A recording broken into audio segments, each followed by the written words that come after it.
So welcome. I'm so excited to see people this morning and to have people joining us for the conference. I'm Karen Reinhardt, and I'm an ALN presenter, facilitator, I should say, a little bit more of a presenter today. And I also work for the ongoing assessment project and have been a math coach, and also work right now for the University of Michigan for an organization called Teaching Works. And one of our main focus at Teaching Works is to support all learners, and in particular to disrupt injustices for marginalized communities. So that work is near and dear to my heart right now. And so I feel like All Learners is really committed to those ideas as well. Okay, if you would join me on slide 4. These are a set of rights that I learned from my colleagues at the University of Michigan. Every summer, we do a professional development opportunity called the Elementary Mathematics Laboratory, where we work with rising 5th graders. And the teachers teach the students in the morning, and then they have different activities in the afternoon, and we have various professional development offerings in the afternoon. And the teachers this year shared these rights with the students. And so ever since I saw these, I have shared them with every group that I've worked with because they feel really important to me. So take a minute and read these rights. And these are your rights today as a learner.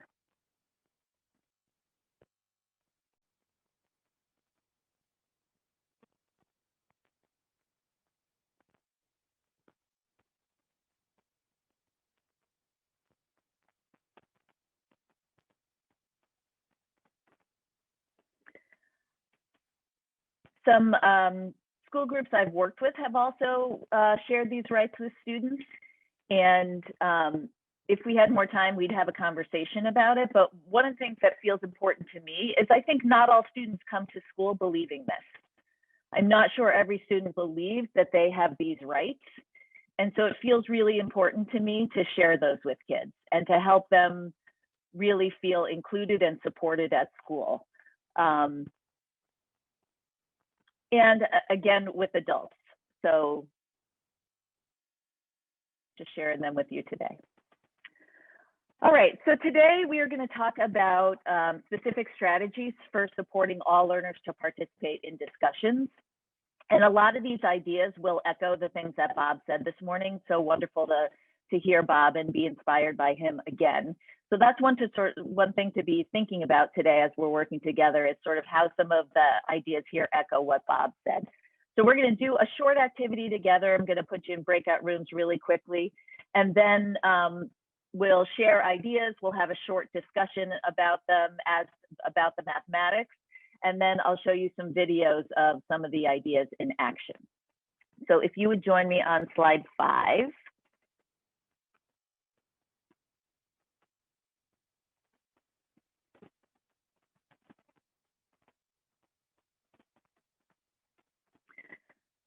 So we're on slide 5, and this is a problem that we're going to do together, and I'm going to send you into breakout rooms in just a couple of minutes to work on this with a partner, okay?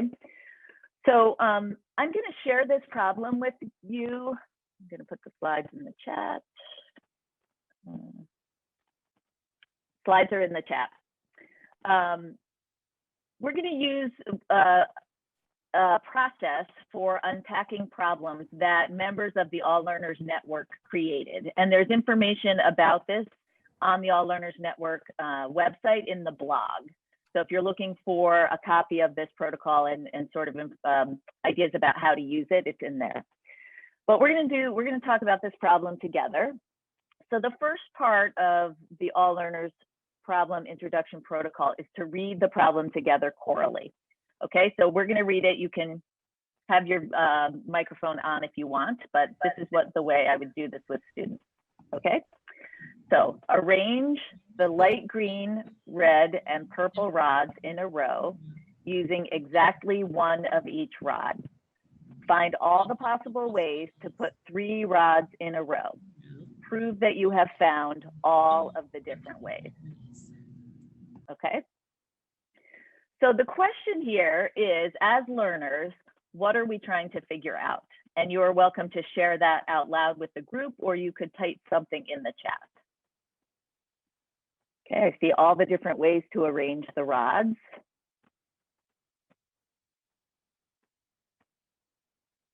Different combinations.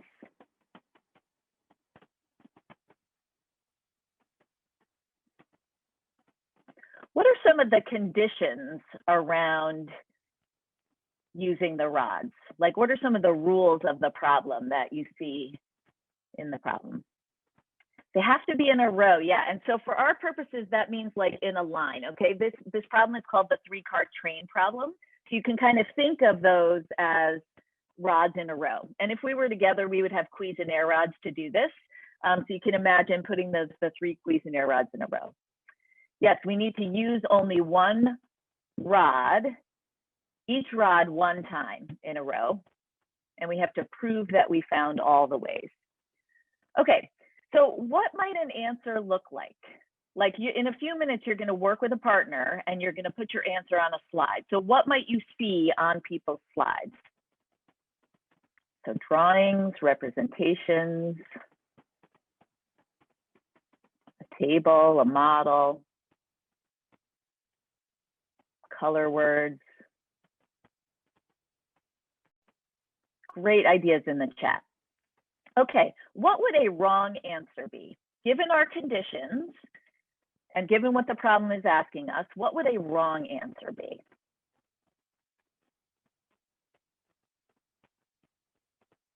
Okay, only one way. 2 rods of the same color in a row. Yep. Or possibly just only 2 rods, not 3. Not 3 rods, yep. Because you have to use 3 rods.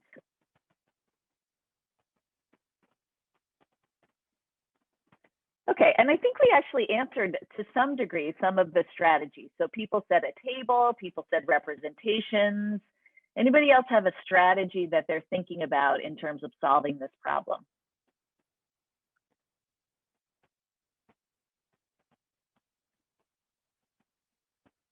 Color words.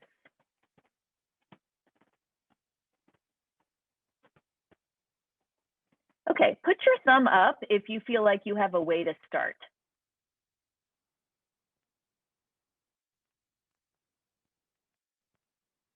Great, and for those of you who have your camera off, you can use the reactions button at the bottom of the Zoom screen also. Okay, looks like people have a way to start. So I'm gonna give you 2 minutes to work on your own, to have quiet think time. And then I'll send you into breakout rooms with a partner. So I'm gonna start my timer right now for 2 minutes. So this is quiet think time.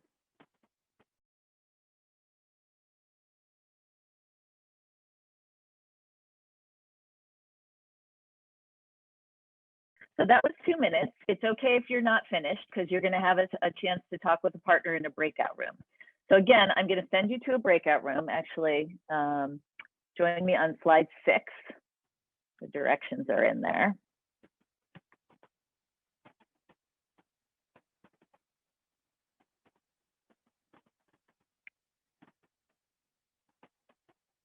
So with your partner, you're going to have like 7 or 8 minutes.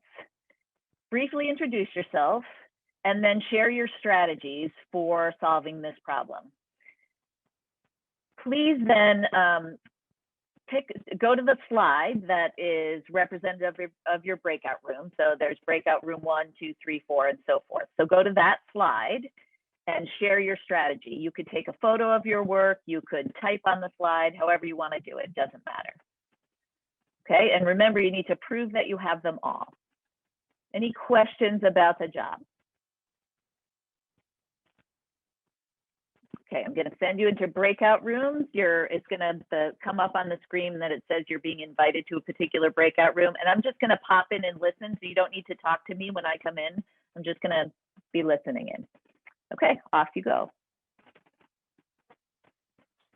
Welcome back, everyone. Thank you so much for navigating that quick breakout room time. And I know for some folks, putting strategies on a Zoom slide might have been a new thing. So thanks for navigating all of that.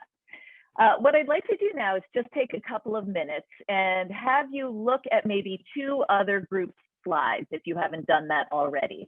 And what I'd like you to think about are two questions, and the questions are on slide 17 if you'd like to see them. So what differences do you see across the strategies and the representations? And then is there something on another group slide that struck you and like helped you see the solution? Okay, so like something you might have learned or seen in another group slide that you might want to try next time. Okay, so differences and something that struck you, right? So just take like a minute and look across, look at two other group solutions.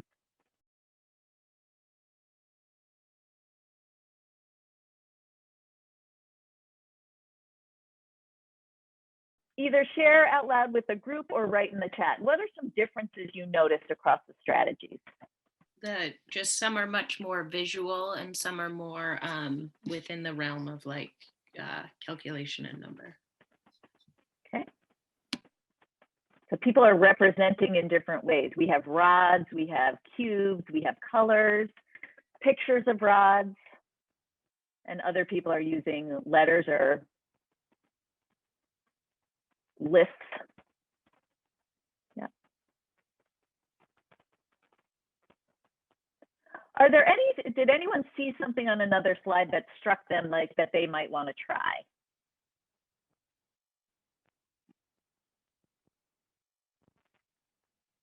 And again, some people are sharing in the chat, so you want to be looking at the chat. Yes, that is 3 factorial.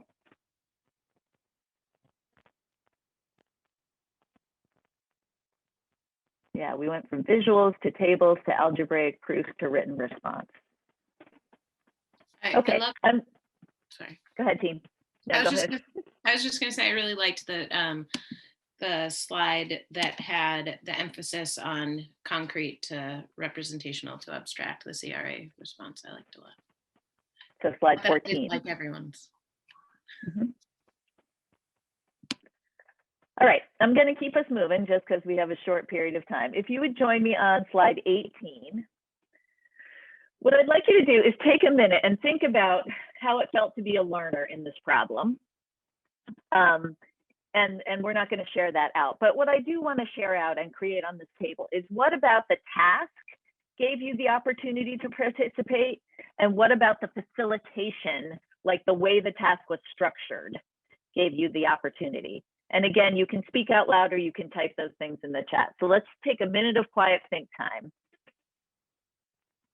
This is what Bob was talking about this morning about opportunity, right? We're talking about opportunity to learn and access to the mathematics. So that's what we're talking about. What about the task? What about the facilitation? Go ahead and type in the chat what ideas you have.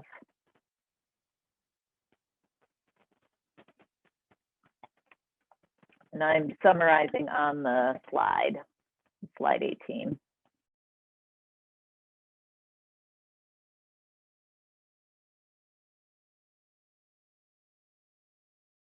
There isn't really any magic about that problem introduction protocol. It's just again, sort of a series of steps that people in the network agreed upon, and talked a lot about and thought a lot about. But I think using it is the critical thing. Using some strategy for unpacking a problem that allows kids to make sense, as opposed to like reading them the directions and walking them through. So I've seen lots of teachers with wonderful intentions trying to support all students to join, and it ends up being like me telling you what to do and it being a following directions kind of task. So the importance of asking those questions. Okay, so I'm going to shift us a little bit. That was sort of a grounding experience that we had together. And I'm going to shift us a little bit to thinking about this idea of status and recognizing competence, which is where some really specific discussion strategies will come in.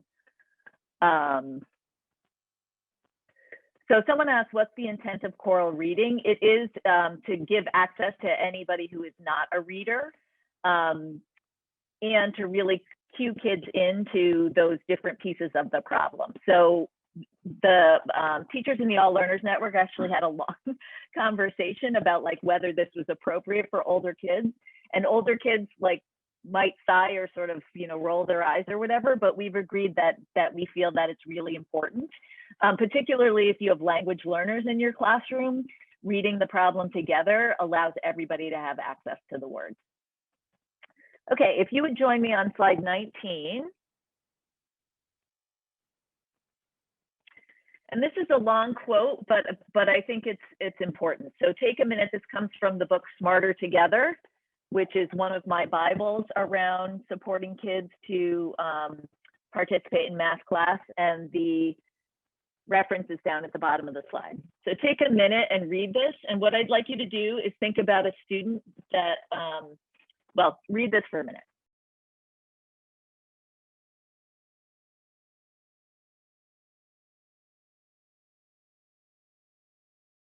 Okay, so I think one of the critical elements of having all students participating in discussions is around this issue of status. So students have status in our classrooms based on all kinds of things, as this quote suggests. And one of the things we need to try and do as mathematics educators is disrupt some of that so that all students feel like they sort of have the right to participate in class. So I know lots and lots of kids. I've had kindergartners tell me they're not good at math. And if I feel like I'm not good at math in the classroom, I'm probably not going to be brave enough to participate in a discussion.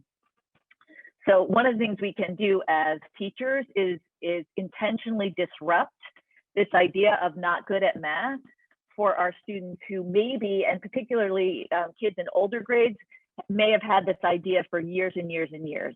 So I'm not saying this is an easy thing to do, but I think it's an important thing to consider when we're trying to have all students participating. If you would join me on slide 20. So what can we do? One of the really concrete things we can do is intentionally assign or recognize competence in students. So the language in the Smarter Together book, they use the word assign, but my colleagues at Michigan and I are thinking that that feels like it's the teacher giving the competence to the kids, when really what we're trying to do is find the competence that already exists in the student. So we try to use the word recognize or highlight or bring to light the competence that's already there. So as teachers, we have huge power, right? And so we want to use that power to highlight students, and particularly students who have low competence in our classroom. So one of the things we need to do is we need to broaden and label what being competent in mathematics means. So this gets, ties exactly to what Bob was saying this morning. So many of our students, and again, even young students, think that math is calculation. If you ask many adults what it means to be good at math, they'll say it's to get the right answer and to get it fast.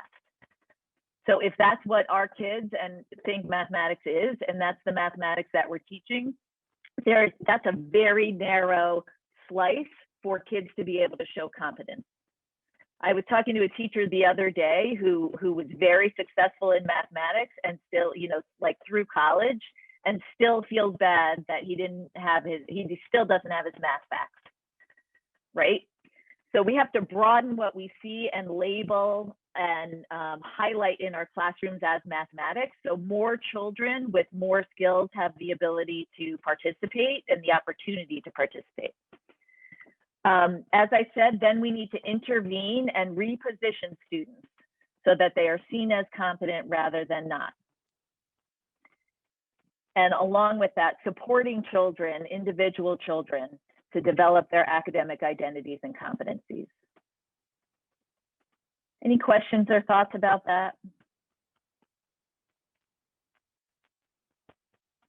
And again, I would invite you, as Bob did, to have this student in mind, or a number of students in mind who felt they had low status in the classroom, in particular around mathematics.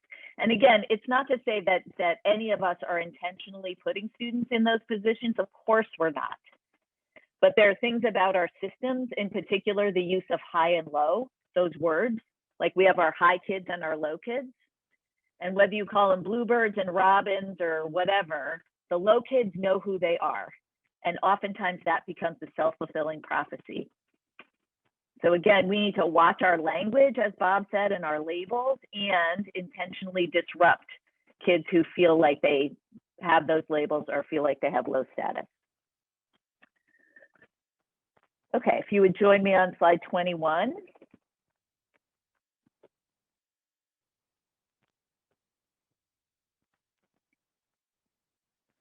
So again, this is kind of a different way of saying what we've talked about. So we need to be able to see what's mathematical and what is competent. So we need to change our lens so that we're not just looking for right and wrong answers. And those 3 pieces of student work, it was so great that Bob went before me. Those 3 pieces of student work that he showed were a great example. If we had only been looking for right and wrong, the student who had the most sophisticated strategy would have been termed wrong and the other 2 would have been termed right. And that wouldn't have given us any information about where to go next instructionally. So we've got to know the math well enough so that we can see the good work that's going on and the strategies that students have. We also need to intervene at times to be able to highlight when a student is showing their competence. And we need to highlight that to the class so the rest of the kids are seeing that student as competent. That's the only way we're going to disrupt these labels and these status issues. Any questions about this? Okay, let's see it in action. All right, so we're going to watch 2 video clips. I'm going to share my screen. So we'll make sure it works. I'm pretty sure you'll be able to hear. And what I would like you to do is I'd like you to jot down some notes because we are going to report out. Based on what the teacher does and says, what are the different ways that she believes students can be competent in math? So this is this idea of broadening mathematics, like write down what she sees as being competent in math, okay? So that's number 1. Number 2 is what specific techniques does the teacher use to position the student as smart? And you'll probably see more of that in the second clip. Questions about what we're thinking about? So I'm going to share my screen. So if you still have your slides open, you can see those 2 things. So what does the teacher believe competence in math looks like, and what techniques does she use? Okay, I'm going to share my screen. What happened? Here. Which problem? Oh, why are you going back to it right now, though? Because I'm sorry, Maya. What does it ask you about that one? I'm sorry. Okay, so you don't have to finish it to be able to solve this one. Are you feeling frustrated with this problem? Do you know what was frustrating you about it? Where is it? What was frustrating, Maya? I can't explain. What do you know? What? Let's just talk about it for a minute. You don't have to do it right now. We'll have more time. But do you know what was getting you stuck? Explaining it is, I got mixed up with the answers. Do you want a clean sheet tomorrow? Okay, but do you know when you read this, there's something you don't understand about the story? I understand the story, I just don't know how to explain it. Okay, so how much can he buy at the store? You can buy gum or chocolate kisses. And how much does the gum cost? 3 cents. And the chocolate kisses? 4 cents. Okay, and how much can he buy of each one? 3. Right. So the most he could get would be 3 what? 3 kisses and 3 sticks of gum. right. Could he buy less than that if he wants to? Yes. Right, but he couldn't buy like 6 gums, right? Does that make sense so far? Yeah. Okay, so just before you go, tell me what's the smallest amount of money he could spend then if he followed those rules? 3 cents. And how would he spend 3 cents? Buy 1 stick of gum. Okay. Does that make sense? So tomorrow when we have some more time, let's make sure that you feel like you get what's going on, because I know you can do it. Were you frustrated during warm-up today too? But you didn't want to tell me at that time? So then when it was on the end of class check, that was more frustrating, or what happened? Okay. So why don't you write something here that says, this was a frustrating problem today? And do you think that if we get you set up tomorrow, it's something you can persevere with if you make sure you understand what's happening?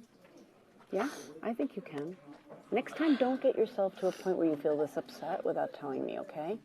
That's not my goal. My goal isn't for you to be crying in math class. I want you to feel like you can do the work. and if it feels too hard, you know what that probably means. It probably means we need to talk a little bit and make sure I get you off and running again. Does that make sense? Is there anything else you want to do about it today, or you feel like if you came back to it tomorrow, it would be okay? Okay, that's it tomorrow. Here's a tissue.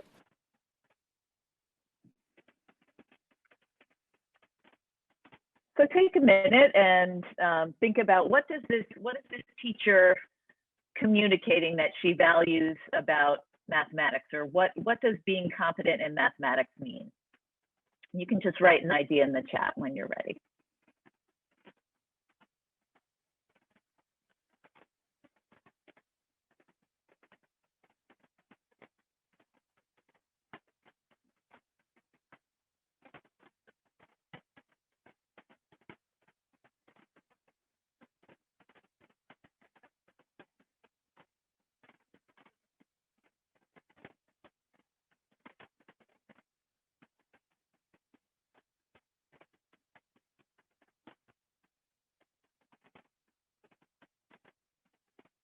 So I see sense making,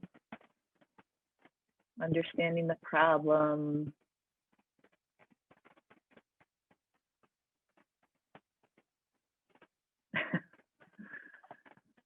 every student can do the math.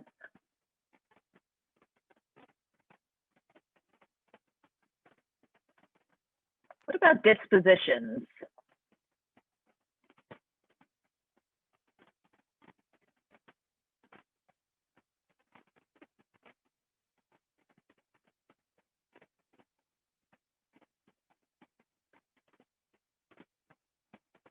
So I see a lot of people sort of connecting with how the teacher is treating Miah as a human being, as a person. What is she not doing with Miah? What doesn't she do?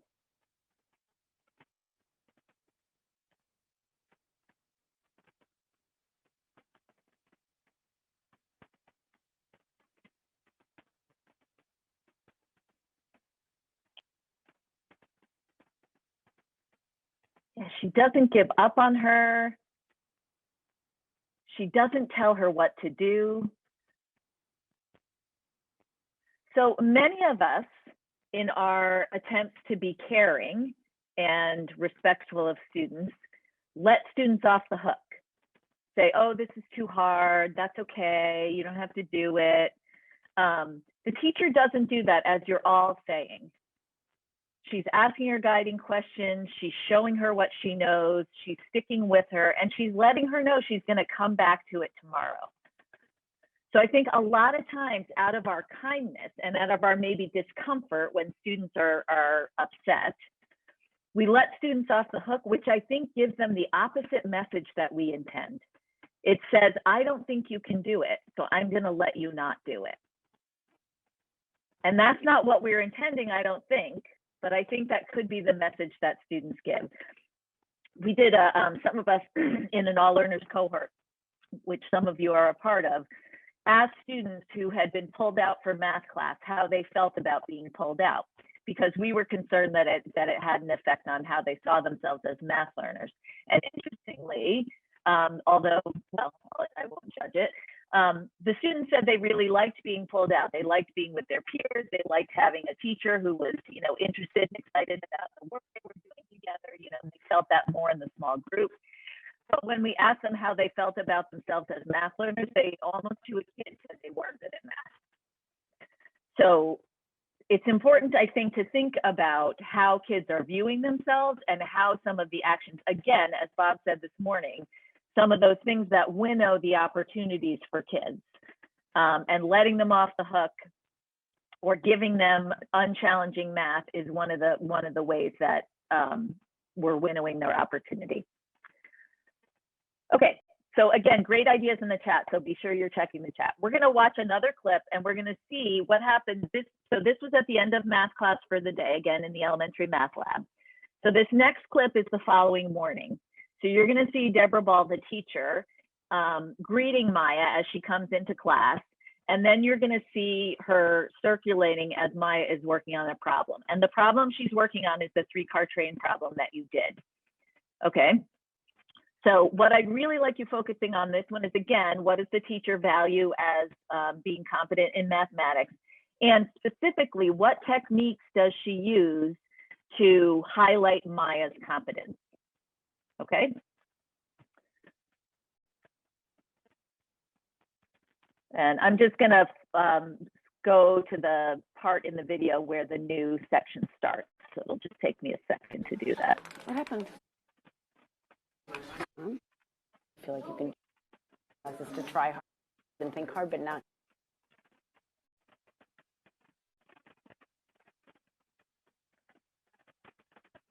Okay. So read your notebook where you wrote the note to yourself. Oops, I got to back up. There we go. Miah, how are you this morning? Better? Next time, remember that if you ever feel like that, talk to me. Don't let it go all morning. I also read your notebook where you wrote the note to yourself. I like the part where you wrote P.S. Of course you know, because I read it to myself. So even when you were feeling frustrated, you had a good sense of humor. Have a good morning. How are you? Miah, how's it going today? Good, but I don't know how to explain it.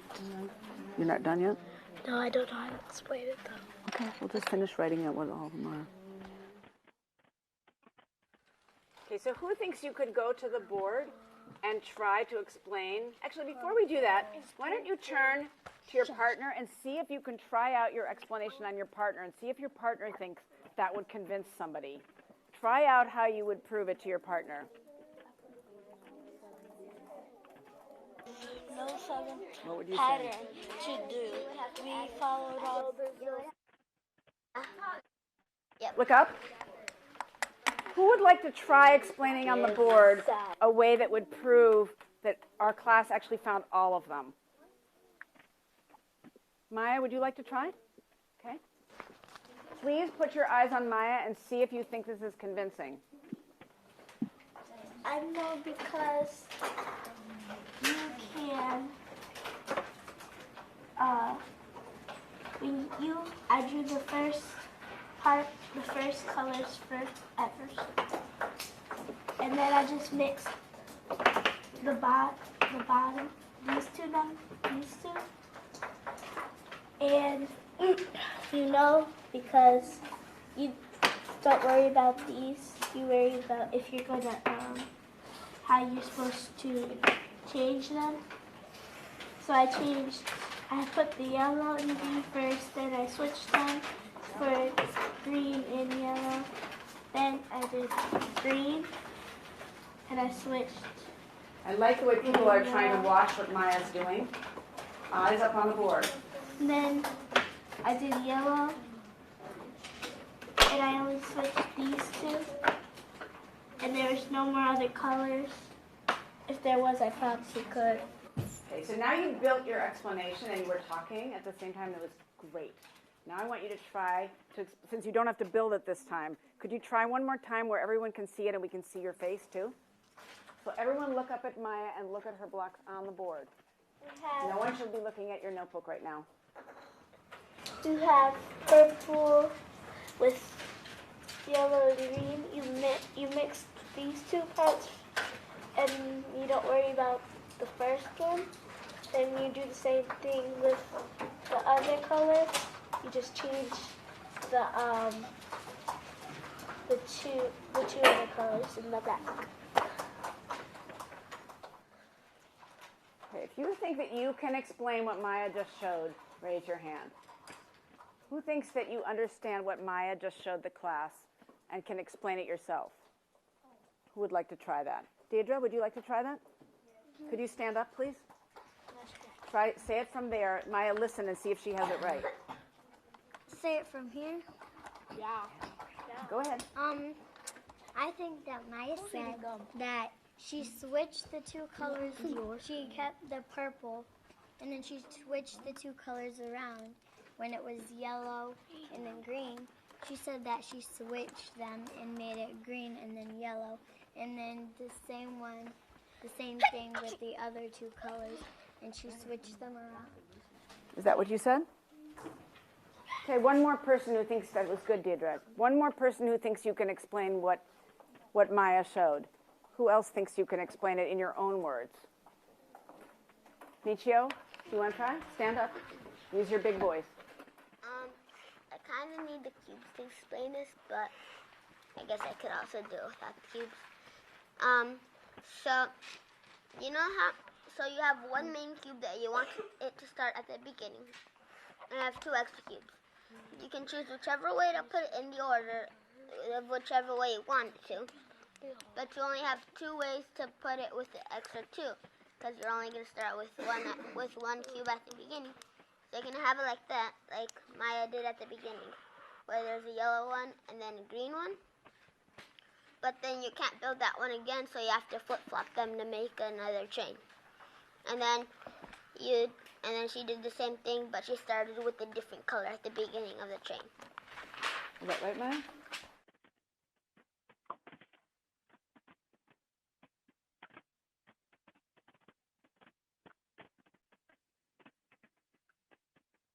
Okay. So what are some strategies that you saw? Well, first, let's talk about a little bit more about what the teacher is honoring in terms of math competence. What are some things that she values as part of being mathematical? Yeah, I think one of the things we forget about, this is sort of an aha for me in engaging with these clips, is that whole idea of listening. So one super easy strategy for supporting more kids to participate in discussions is to have them revoice what somebody else said. If we're truly going to learn from each other, meaning we're actually going to try and use each other's strategies, then we really have to listen. So if you're asking students to repeat what another student said, any student can do that. And if a student wasn't listening, you can ask, would you like Miah to say it again?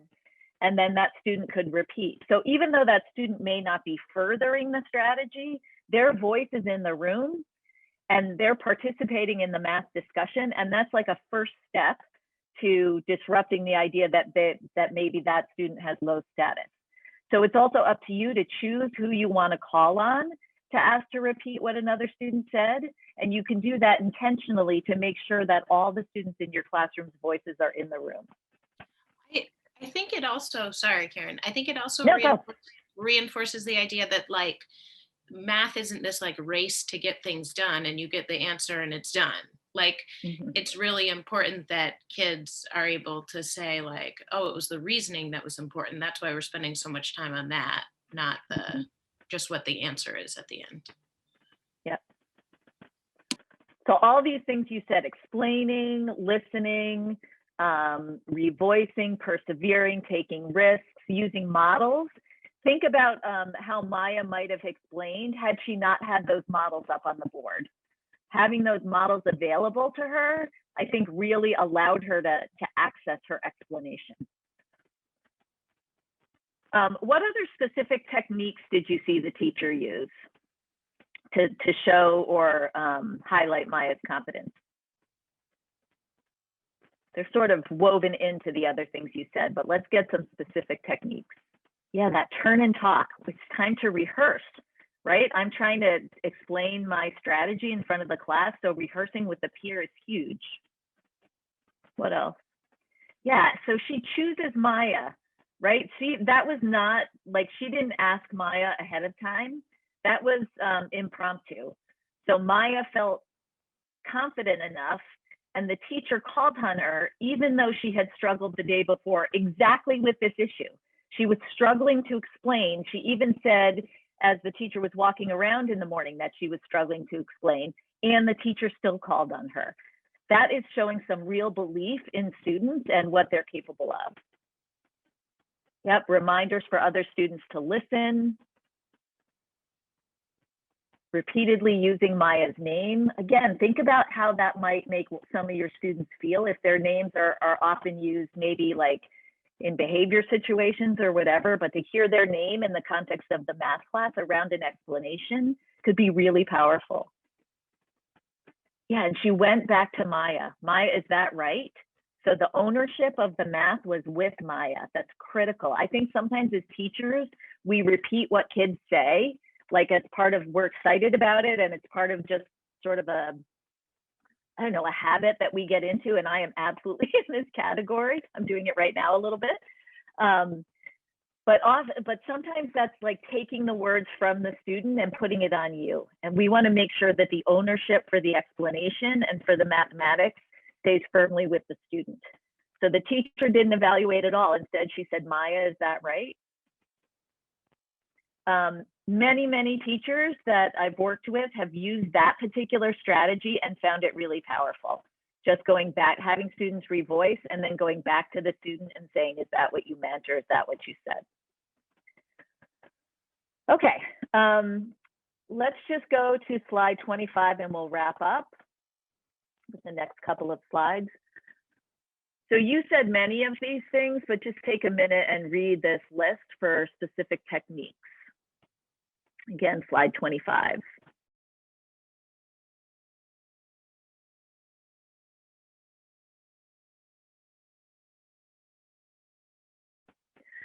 So one of the simple ways to do this, and again, I'm sure many of you do this already, if not all of you, is when students are sharing their work or when you're putting student work up in front of others, to have the student's name with it. That was one of the reasons I asked you to put your names on your slide so that we can reference, oh, you know, we could go to slide whatever and look at, you know, somebody's important idea. The critical part of that, as you well know, is that we need to do that for every single student. So sometimes when I was teaching and I was having discussions, I would just have a class list and put a check when I had called on a student or had a student explain. So I'm making sure that I am getting every single student's voices in the room. Oftentimes, and I think this is particularly hard online, you know, we have people who speak up and we call on them because, like, thank goodness someone is participating. But, you know, that's either the talkers or the kids who are feeling confident. So we have to be particularly intentional about making sure that kids who are marginalized in any way have their voices in the room too. Okay, if we go to slide 26. Another way is by explicitly assigning roles to kids in groups. And I would, again, refer to the Smarter Together book. They talk a lot about roles and how to have kids really working productively in groups. And again, I know that that's really challenging online, particularly with younger students, and how tricky it is to get to breakout rooms. But another strategy. Okay, if you would join me on slide 27.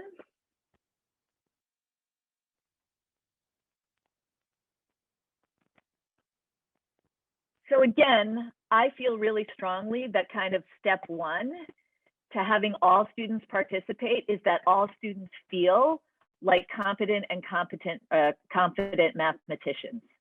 And again, we know that kids come to us, whatever their grade level, having beliefs about who they are as a math student.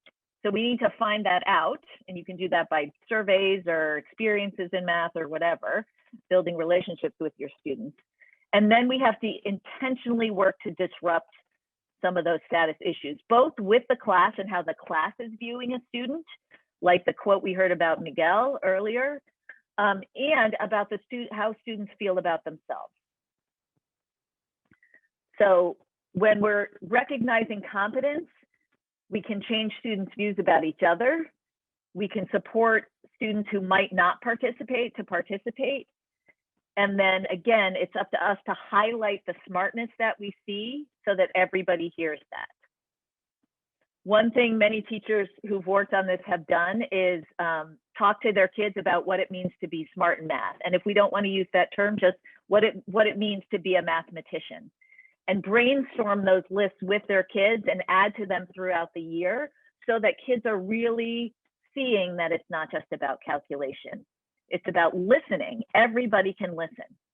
It's about, you know, explaining somebody else's thinking. It's about asking a good question. How many kids think that you're dumb if you ask a question in math?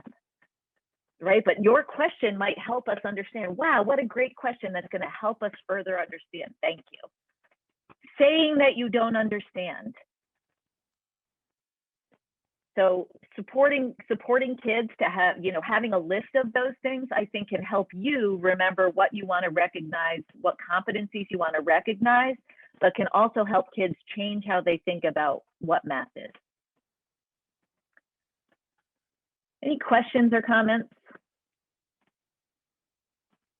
These shorter presentations are harder because they're much more about presenting, which is not my favorite thing, and less about facilitating and discussion, but at least we can share these ideas.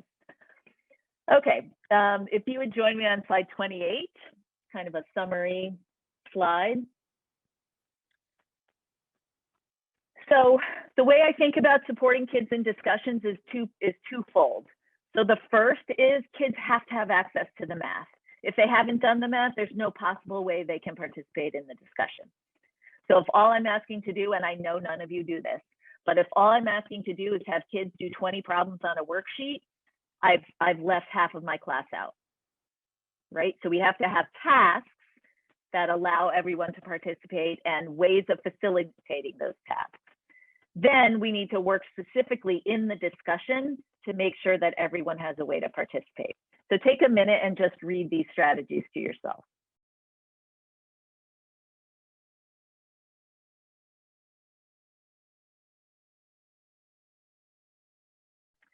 Okay, in our last minute, if you would join me on slide 29, I would love for you to write in the chat, and again, this is your opportunity, not a requirement. What's one strategy you want to try to recognize competence or support all students to participate in discussion? So essentially, what's a takeaway for you? And if you would write that in the chat, I'm sure we'll benefit from each other's ideas.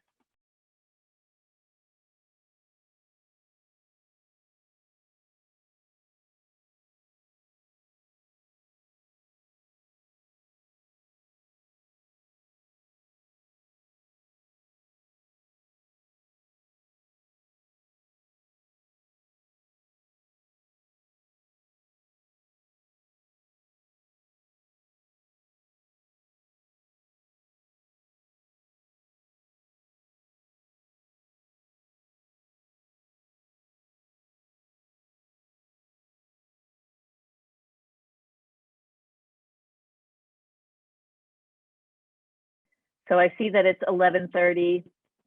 Thank you so much for joining today. And slide 30 just has all the different ways to connect with the All Learners Network. And I hope you have a great rest of your day. Thank you so much.